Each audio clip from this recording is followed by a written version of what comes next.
Hello student, electrostatic continues in class number 14. Now today in this video we are going to discuss the electric potential due to an electric dipole at any point and electric field at any point due to the electric dipole. Means if you know the potential, how you are going to find out the electric field at any point. And next is your potential energy of a dipole placed in a uniform electric field. Okay, first the electric potential due to an electric dipole at any point. Now just to see my notes, we have taken an electric dipole AB minus Q plus Q. This is the point O, central point, midpoint of the dipole, and we have taken total separation is small d. So this is your d by 2, this is d by 2. You can take the twice L also, no problem, L and L. From that also you can easily calculate. Now our purpose is to find the potential at point P due to this AB dipole, that we have to evaluate the potential at P. First, the positive one, V due to the plus 1 charge by distance, that plus Q by 4 pi epsilon naught BP, and BP is equal to what? PQ. We have dropped a perpendicular here, so that is your PQ. Now plus and one more point we have taken, that from the central point to the point P, the total distance is R. So PQ is equal to what we have to write? PQ की जगह क्या लिख सकते हैं?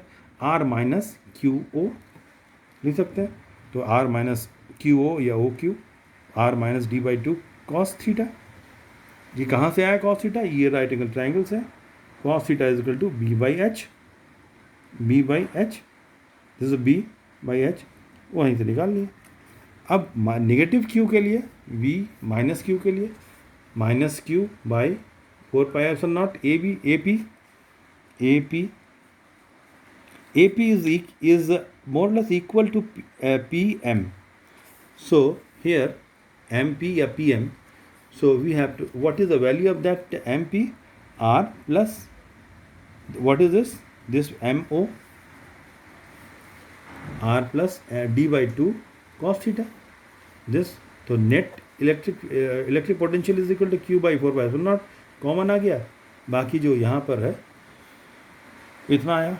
अब हम लोग क्या करते हैं, इसका एलसीएम लिए, a square minus b square LCM लिए, इसको cancel out, simple calculation, twice d by 2 cos theta, 2 cancel, इतना आया.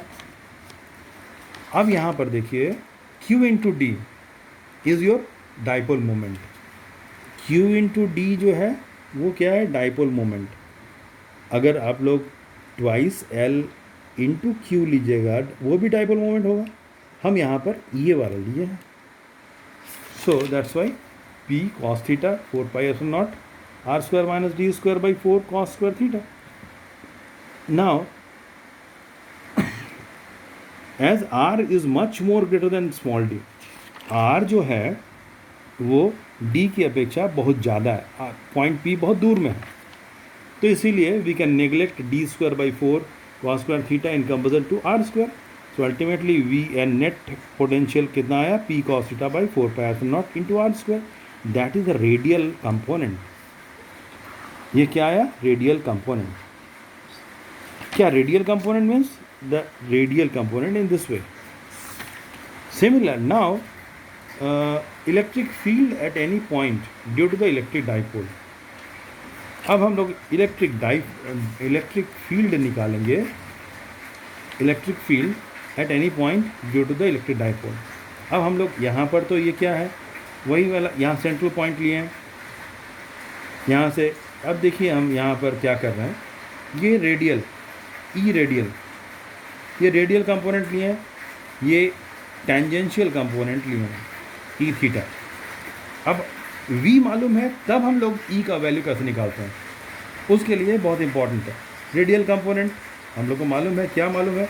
ये basic formula minus dV by dr होता है, वही वाला radial. ER is equal to minus dV by dr VR.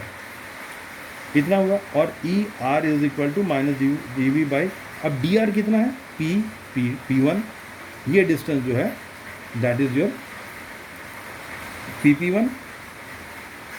अब यहाँ पर 1/4 पाई एप्सिलॉन नॉट, निगेटिव को बाहर कर दिए, P cos theta by R square, ठीक है। अब डी यहाँ पर डी बाई डी आर, अब 1/r स्क्वायर। अब आर स्क्वायर को हम डिफ्रेंशिएट करेंगे आर के रेस्पेक्ट में 1/r स्क्वायर को, क्योंकि बाकी सब कांस्टेंट था, हम बाहर कर लिए। अब 1/r स्क्वायर का डिफ्रेंशिएशन करेंगे तो इतना आएगा, ये -2r -1, कौन सा formula, x to power n का formula, n x n -1 differentiation, उसी फॉर्मूला से। तो ये आ गया आपका 2p cos theta by 4 pi epsilon naught into R cube, यहाँ आर क्यूब आ गया, ये आर ऊपर जो था उसको नीचे लिया है, that is your radial component, ये आया रेडियल कंपोनेंट। अब टेंजेंशियल कंपोनेंट के लिए, टेंजेंशियल कंपोनेंट कौन सा था, ये वाला, किसका, इलेक्ट्रिक फील्ड इंटेंसिटी का, पी पॉइंट पर। तो E theta is equal to minus D V by P two, ये पी टू क्या है, वो डिस्टेंस, ये पी टू, ये डायरेक्शन में अब निकाल रहे हैं, तो ये डिस्टेंस हम लेंगे पी टू। और पी टू का वैल्यू कितना होगा, ये अगर डी थीटा है तो हम लोग को मालूम है theta is equal to this by this, L by R होता है, तो उसी फॉर्मूला से हम लोग यहाँ पर आर डी थीटा लिख दिया। अब यहाँ पर ई थीटा इज इक्वल, जो कि टेंजेंशियल कंपोनेंट है, -1/r D by D theta P cos theta by R square is equal to minus P by R cube, जो कॉमन है उसको बाहर निकाल लिया। अब थीटा के रिस्पेक्ट में करना है, इसीलिए कॉस थीटा का डिफ्रेंशिएशन करेंगे थीटा के रिस्पेक्ट में, माइनस साइन थीटा, तो ये आ गया आपका माइनस प्लस हो गया P sine theta by 4 pi epsilon naught into R cube.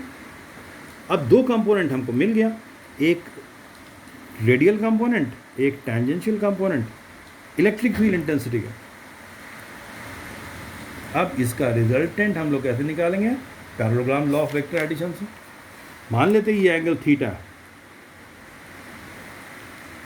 तो नेट कितना हो जाएगा, net electric field intensity E R square plus E theta square plus 2 E R into E theta cos 90, ये दोनों के बीच का एंगल कितना है, 90 है, इसीलिए इतना हुआ।